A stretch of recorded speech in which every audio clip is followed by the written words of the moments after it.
Mr. President, thank you very much for coming to the NIH today. We really are very, very pleased with your visit, and I want to just, again, thank you for your support of everything that we've been doing in this obviously very important problem. What I've asked is just first to have Francis Collins, our director, just make a couple of comments about the NIH in general, and then I'll talk to you about some of the things that you and I have been talking about for the past few weeks. Good. Thank you. Well, Mr. President, welcome to NIH. It's wonderful to have you here. Thank you, Francis. Even though we are in fact faced with a very serious public health situation, we have a lot of people here that are working hard on it and are honored by your presence. Thank you. And honored also by the presence of the Secretary, my boss, and a wonderful boss he is indeed. Maybe I'll just quickly say who else at the table so you understand who we're with here. Starting over here, Dr. Barney Graham, who's the Deputy Director of the Vaccine Research Center, and that's where we are right now. Next to him, Dr. Kinsmika Corbett, who is the front line on the bench making this coronavirus vaccine happen. Good. So wonderfully talented young scientist in our midst. You know Dr. Fauci, of course. Next to him, Dr. John Mascola, who's the director of the Vaccine Research Center. And next to him, Dr. Larry Tabak, who's the principal deputy director of NIH. Good. And we are all thrilled to have you here. I just wanted to say a word about NIH because we haven't had the privilege of having you with us before, and just to sort of set the context for this remarkable institution supported by your administration, the largest supporter of biomedical research in the world, the National Institutes of Health. We distribute most of our funds, more than 80%, to institutions all over the country. So when you hear about a breakthrough in medical research that happened at the University of Illinois or Florida, it was probably supported by NIH. And we use the most rigorous peer review system in the world to decide what we're going to fund. And we do everything from fundamental discovery to clinical trials and everything in between. You could say we do Alzheimer's to Zika or A to Z or some version of that. And we also support infrastructure that makes it possible at a time like this to be able to move rapidly in terms of developing a vaccine. And you'll hear more about that from Dr. Fauci. The consequences of NIH research you could measure in various ways: extension in longevity, reduction in deaths from heart attack down 70% from what they used to be, strokes likewise, cancer rates of death dropping about 1 or 2% a year, HIV, which used to be a death sentence, now compatible with long survival. Cystic fibrosis, a disease that used to be maybe able to get kids to live for 8 or 10 years. Now, just in the last few months, announcement of a drug therapy that means a lot of those individuals are planning for retirement. Wow, what a big that's change great. that has been. Economics, I think we could also say this is one of the government's best investments because the return on investment, every dollar that NIH spends, is about $8.38 because of all of the other economic activity that inspired. But a major component of NIH, though it's only about 11% of the budget, is the intramural program. That's where you are now on this campus. More than 5,000 MDs, PhDs, and MD PhDs work here on a wide variety of things. A few hundred yards from here, the largest research hospital in the world, the NIH Clinical Center. Among their achievements, the first chemotherapy for leukemia, the development of AZT for HIV, cancer immunotherapy, now saving lives, including people who thought that there was no hope for them and are now being not just helped, but cured. Dramatic advances in treating depression. Lithium was invented here. Ketamine now turning to be a really exciting development for people with resistant depression. The first gene therapy for humans done here at NIH, and now evolving to a point where we are curing on this campus people with sickle cell disease with gene therapy. And of course, vaccines. Vaccines developed here for childhood meningitis, for HPV, for Ebola, and now we're going to talk about coronavirus. So for all these reasons, people call us the National Institutes of Hope, and we're happy to embrace that particular description. And you have next to you the probably most highly regarded infectious disease expert in the country, I might even say in the world, Dr. Tony Fauci. And we have been graced by his presence for many decades. And he is exactly the right person to tell you what we're doing right now about coronavirus and how we're going to address the need for a vaccine in order to tackle this really difficult problem. So thank you for being here. I hope that's helpful. Thank you very much. Okay. Again, thanks again. I just want to connect what we've been talking about over the past few weeks. So if I could just get this slide here. Remember when I mentioned that the fastest from the time that you get a pathogen, you know what it is, Right. to the time you do a phase 1 trial for safety. So look at what's happened when SARS was in 2003. From the time we got the virus to the time we did the first phase 1 trial. Remember, doesn't mean you have a vaccine. Right. It means for safety. It was 20 months. Then H5N1 influenza, we got it down to 11. H1N1 influenza 4. Zika, 3.25. And now we believe, as I've told you several times, it's 2 to 3 months. I think it's going to be 2. Fantastic. That's great. So that kind of thing Wow. is what this place is all about. It's kind of like the SWAT team of going out and responding to emerging microbes. Right. So, this building, this entire center was first started in response to making a vaccine for HIV. But the crew that we brought together, and we brought the best of the best from all over the country. Dr. John Mascola is the director of this place. We do everything from fundamental basic science to the clinical trials. And I say this with some pride, but also with some modesty, is that there's a lot of questions and things that we need to do. But this group is so good at what they do that every time we have a challenge, and that challenge could be flu, that challenge could be Ebola, that challenge could be anything, we always turn to this team to do that. And it's really something that we feel that we're proud of, but I think the nation should know that these are the kind of things that we have available for them. John, you want to? I would just like to also welcome you, Mr. President, Mr. Secretary, Thank you, Jim. to our Vaccine Research Center. We look forward to a brief tour for you upstairs where you can have Dr. Corbett, Dr. Graham tell you about how we're working on the coronavirus vaccine. Right. Good. Just to give you a comparison, because we always talk about SARS and we always talk Right. about MERS and things like that. If we could just go through the slide, I just want to go to the next slide. This is an article that I wrote a little while ago, and I called it Coronavirus Infections More Than the Common Cold. The reason is, up until recently, coronaviruses were like mild things. They were just common cold. Just next slide. In fact, those are all different kinds of viruses. The ones with the red circle around them are the 4 viruses that cause the common cold. That was until 2002. Then we got a big surprise, and the surprise was, next, is that we had the severe acute respiratory syndrome, and that was SARS. Multiple years later, we got the Middle East respiratory syndrome. But a story that you may remember, next slide. In China, in the Guangdong province, the sort of history repeats itself, Right. Mr. President. Right. In China, in the Guangdong province, there was this strange disease that came up that nobody knew what it was. The Chinese didn't really tell anybody about it for a few months, November until it got to Hong Kong.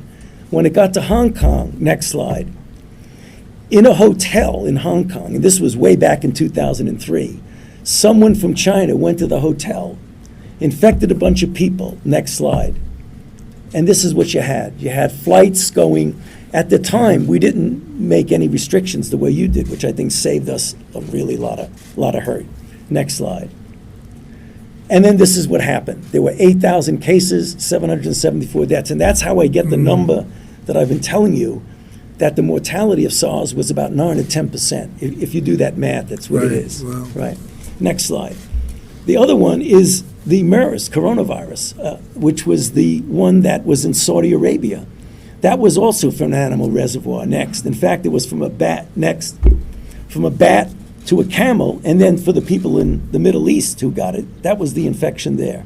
So these are the kind of things that go from an animal reservoir to a human. Sometimes it doesn't go anywhere. It just goes 1 or 2 people. But sometimes it adapts itself to function very, very, very efficiently. Next. And that's what happened. We had MERS coronavirus in Saudi Arabia. We had a few cases in the United States, but not many. And finally, next. This is where we are right now with the coronavirus. And then just getting back to the last, we got this sequence about a week after the Chinese were able to put it up on the board. And next. And then these are the things that we do, therapeutics, vaccines. So we'll stop there, but we'd really like to hear some comments from you, Mr. President, if you want to Well, I want to thank you all. This is incredible, and I've heard about you, and I know all of you by name, and now I get to meet you. Unfortunately, I get to meet you because we're talking about this, but we've made tremendous progress. I know you're dealing with other nations to help them out because they really, they got hit, some of them very badly, and we're talking to them also, and we're making decisions as to whether or not we're allowed to travel. They're allowed to travel. We've been pretty severe in those restrictions, but I guess we did the right thing by being severe. NIH is the home of, I see so many different factors, and it's true, the greatest doctors. I've heard that for so long. I heard that from my uncle, Dr. John Trump. Big fan of what you've done and how it started, and it's really been an incredible situation. But the scientists and researchers all over the world, they say this is the best there is, and I think the world is extremely happy that you're involved. And Tony, your reputation is second to none. I think we all agree with that. You have to agree with that, John, right? And you have no choice. Indeed, sir. But the fact is, it is in this case, it's true, and we're very lucky to have you. I will say that the vice president is over on the Hill. He's just leaving now, and I told him to stay there and finish it up, but we're doing very well in terms of getting the funding we need, the necessary funding. And I asked for X, and they want to give us more than X, and that's okay as far as I'm concerned in this case, Francis. That's unusual, but that's okay.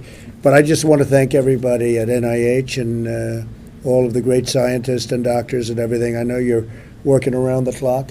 I know you've made some great finds already, and that's really makes us feel very good. We had some good meetings yesterday with the companies that I guess you ultimately would go to the companies. You'd have to go to the companies. So we had Pfizer and Johnson & Johnson and some of the other great companies, and they were very positive as to the outcome. And therapeutics were a very big thing because I guess therapeutics can happen faster than the actual vaccine, and certainly the result can happen a lot faster. So we're looking for some good answers. But I just want to thank you very much, Tony, and we really appreciate it. And John, thank you. Thank you very much. Fantastic job. Thank you very much. Great to have you. And you don't have to shake hands with him. I see him every day, so I don't have to bother. So thank you all very much. Great job. Appreciate it. Mr. President, would you travel to Japan or Italy right now? Well, I haven't been asked to, but I think we're making decisions on certain parts of those countries, as you know. We've already made a decision on parts of Italy, and Japan is very unfortunate because I've seen the incredible job they did on the Olympics. As you know, they're building a facility. It's really finished. It's beautiful. It's finished right on time, as usual with the Japanese. The Prime Minister, a very good friend of mine, and Prime Minister Abe. And so I don't know what they're going to do. They have this magnificent facility, and I don't know what they're going to do, but they'll make the right decision. I know that.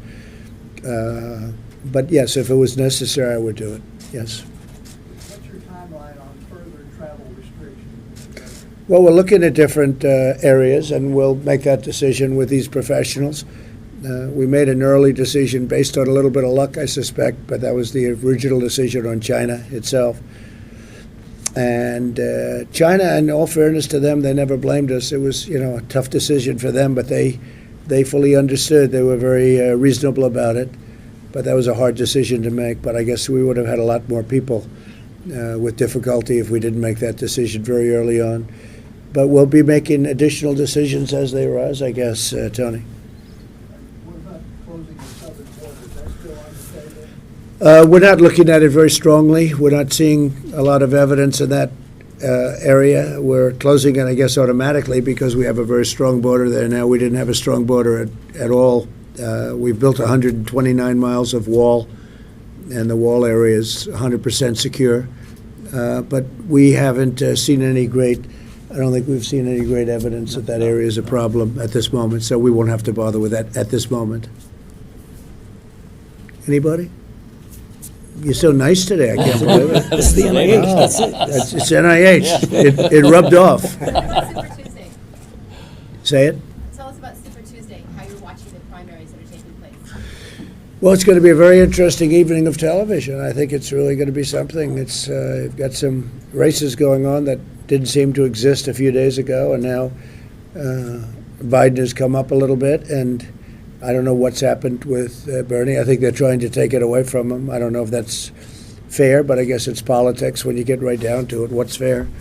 But I think it's going to be a very interesting evening of television, and because of the time difference, California time difference, it's going to go a little bit later than we're accustomed to, right? And who would you like? And I will be watching. Who would I like to win? Anybody. I'll take anybody I have to.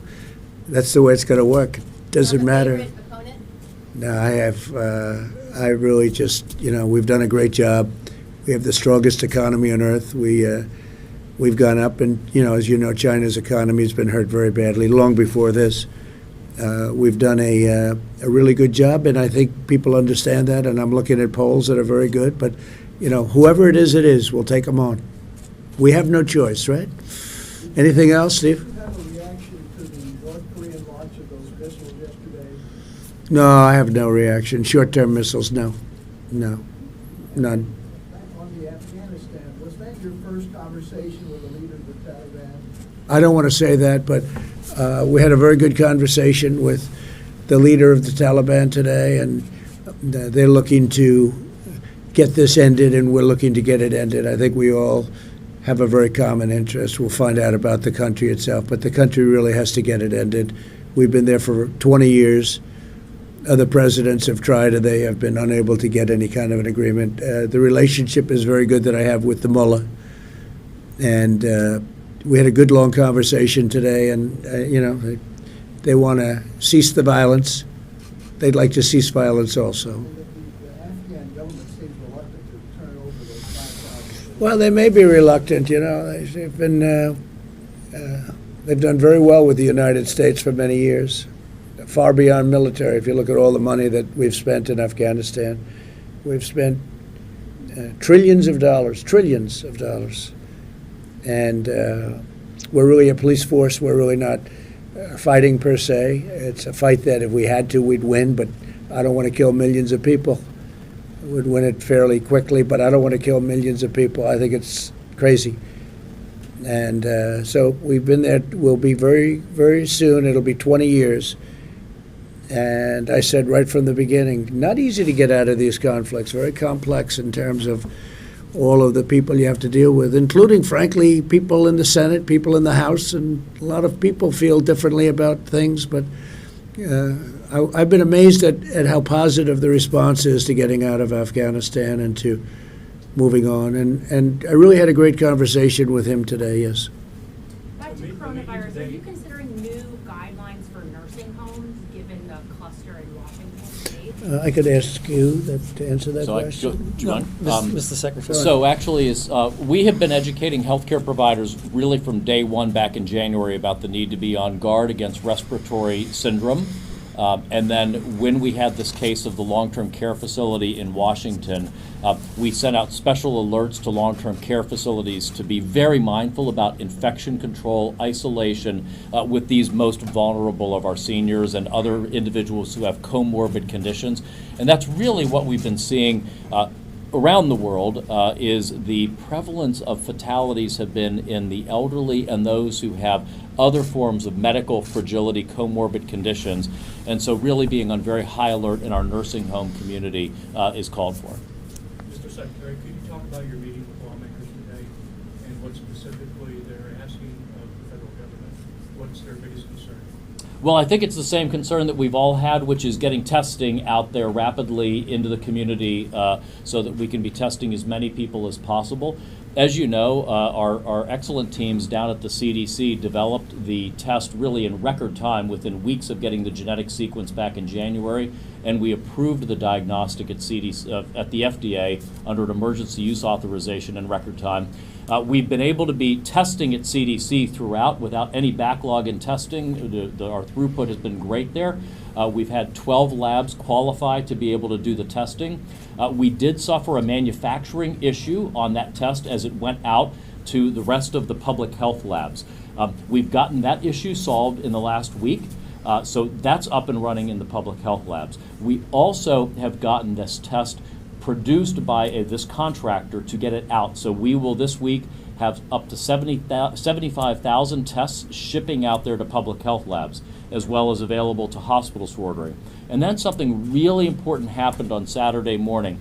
So one of the biggest issues around testing that people don't understand is during the Obama administration, the FDA for the first time asserted control and regulatory jurisdiction over what are called lab-developed tests. Before that, if a hospital or a lab like a Quest Diagnostics, a LabCorp, or an academic medical center would develop a test on their own with reagents and test, they could just do that if they were a certified clinical lab called a CLIA lab. But under the Obama administration, the FDA asserted jurisdiction and said, you have to come to us first and get approval of that test before you can do it.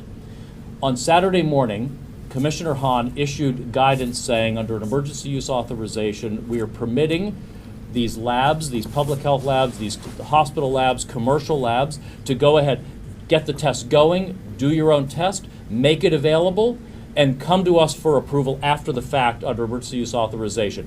That will make, as Commissioner Hahn has said, millions of tests per week available quite rapidly. Mr. Secretary, can I ask you about the study from the CDC today that showed the Americans most at risk of contracting coronavirus are the ones with people living with patients. So should Americans be less worried about catching the virus from, say, people on the street or people in the airport? So what we said at the press conference just yesterday is very consistent with that, which is for the average American in your daily life, the risk of getting the novel coronavirus is very low. But if you are around individuals who have the novel coronavirus, the risk obviously is higher. And that's why the efforts we're taking with the state of Washington and with Santa Clara County and elsewhere in the country are around what's called community mitigation, which is to isolate individuals who have the disease, as well as to reduce social contact to bring the level of disease spreading down. And Mr. President, I don't know if you had seen reports about the Vice President having shaken hands with students from a Florida school, one of whom have been placed in a voluntary self-quarantine. Did that concern you at all? What did you think about that? I haven't seen that report, no. I didn't see that either. Mr. I haven't President, seen how much money should go to hospitals for the uninsured?